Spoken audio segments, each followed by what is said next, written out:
aller mieux. Daniel Richard, bonjour, de Phobie Zéro. Bonjour Charles. Comment vas-tu? Je vais très bien, moi. Fin des vacances. Toi aussi, je pense que tu reviens de vacances. Oui, en fait, oui, c'est ma deuxième semaine depuis le retour des vacances. Puis, en forme? J'haïs toujours ça revenir. À un moment donné, je m'habitue. non, mais je suis content, je reviens à la radio, évidemment. C'est le sommeil. Ah. Ouais. Parce que tu te couches je me lève à des heures pas possibles, évidemment, pour vrai, animer une émission vrai, du matin. C'est un vrai. détail. Wow. Mais bon, quand tu es en mode vacances, tu dis, faut que je me réajuste.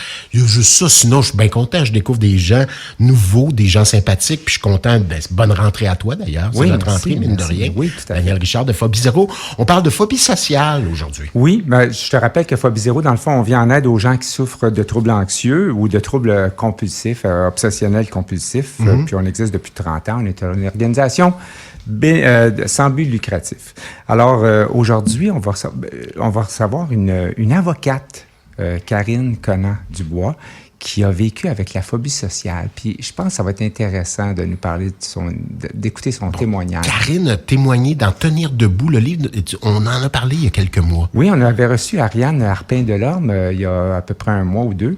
Puis, celle qui a mené les entrevues, qui a colligé les textes, entre autres les témoignages. Oui, effectivement. Puis dans lequel on a beaucoup d'informations sur, justement, par exemple, Camille Ozakia, qui est le psychologue de notre bénévole sur notre organisation, qui intervient dans ça. Puis on a d'autres témoignages. Alors, on va l'écouter sans plus tarder. Oui, Karine, bonjour. D'abord, est-ce qu'on dit Maître Conant-Dubois ou Karine? Donne-nous les permissions. Bonjour. Bonjour d'abord. Tu peux m'appeler Karine, tout simplement. Je me sentirais comme un juge, Maître Conant-Dubois. À votre tour, expliquez-nous. Donc, avocate, oui. Il y a là quand même quelque chose de fort intéressant. Là. 18 ans à vivre avec le fardeau de la phobie sociale, tenter de se cacher dans un métier pas évident du tout pour se cacher. Absolument, absolument. Donc, je vis avec l'anxiété sociale depuis maintenant près de 20 ans. Donc, ça a commencé à se manifester lorsque j'étais à la fin de l'adolescence. Ce qui est souvent le cas, d'ailleurs. C'est souvent le cas aussi, oui. Ouais.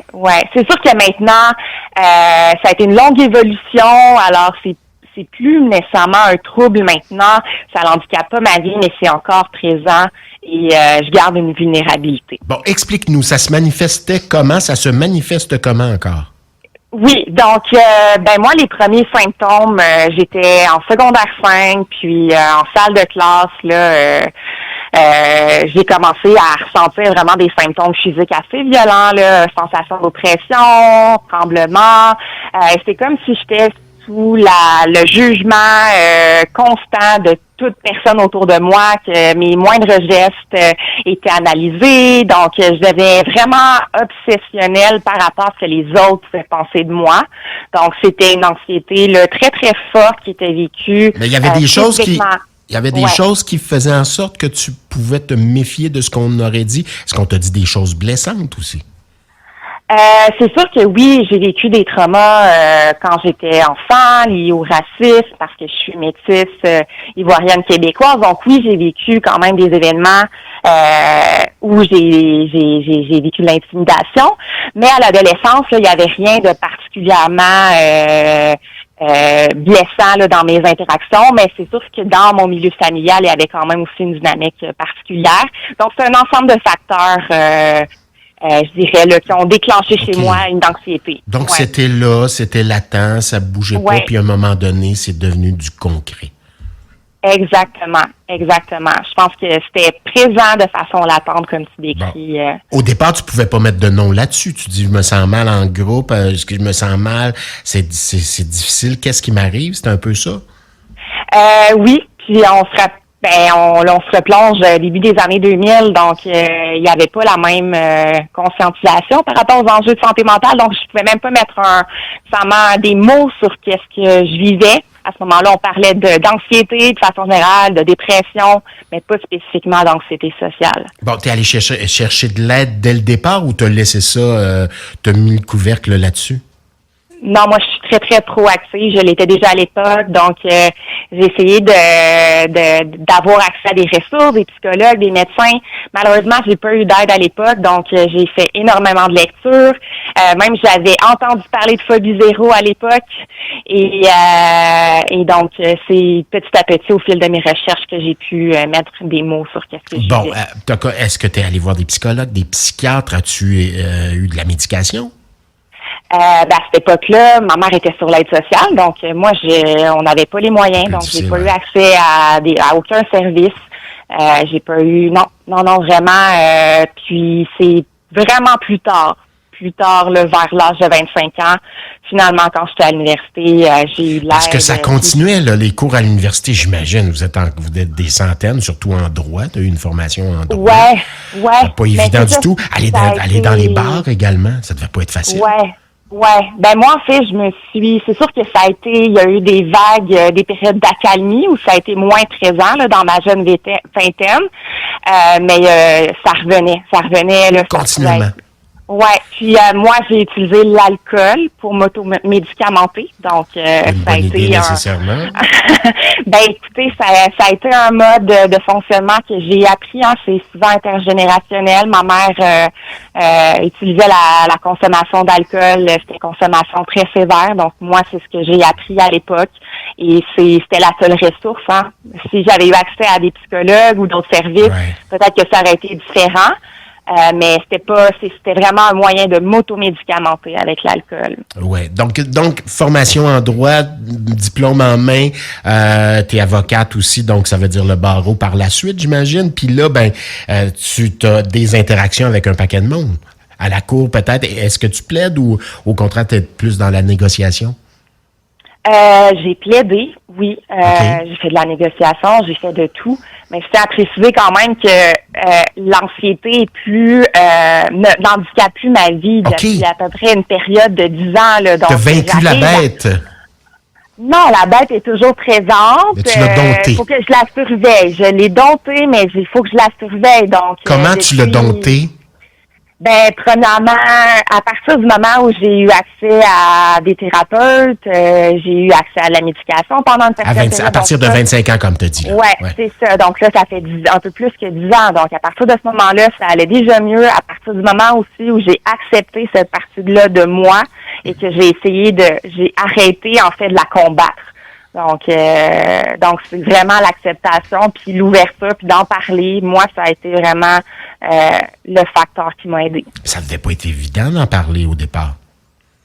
De dire aux gens que tu côtoies, je vous préviens, là, ça se peut qu'à un moment donné, là, j'ai le souffle court, ce soit difficile pour moi de parler, que je me lève subitement, que j'aille prendre un peu d'air à l'extérieur, ou que vous me voyez plus jusqu'à demain, parce que j'en peux plus. Je vous préviens, je fais de l'anxiété, je fais de la phobie sociale.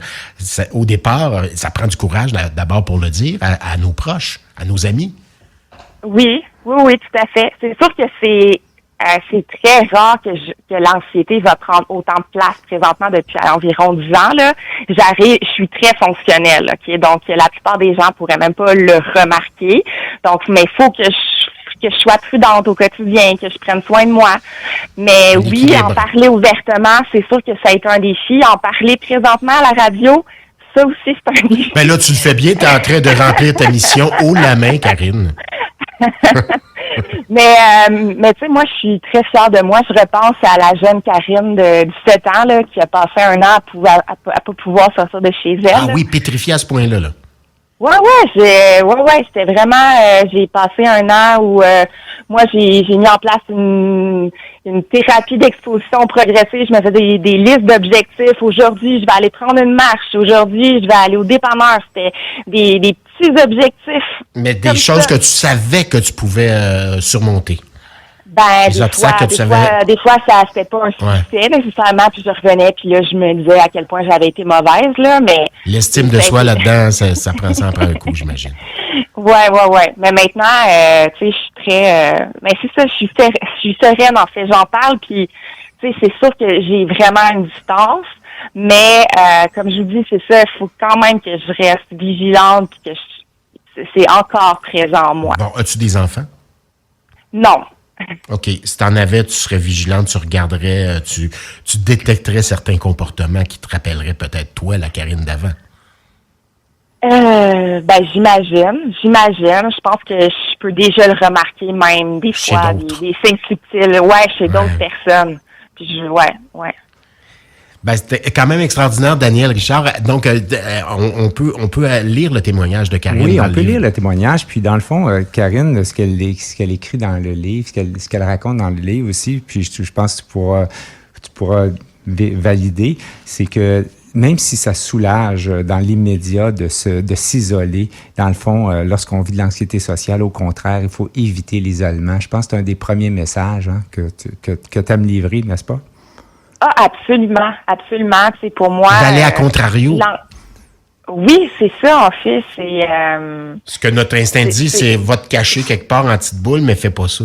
T'sais. Ouais, mais après ça, c'est comme si le monstre, là, il agrandit encore plus, là, si on se sauve. Fait que non, c'est vraiment, il faut, je pense que la guérison, de ce trouble-là, en tout cas, je parle pour moi, ça l'a passé beaucoup à travers les relations interpersonnelles. Donc, même le fait de parler avec vous ce matin, de m'adresser aux auditeurs, c'est déjà très, très thérapeutique. Ben, ça a bien été, je te le dis, c'est terminé, Karine, et tu mérites un prix. Bon, merci. Ben, je me l'accorde.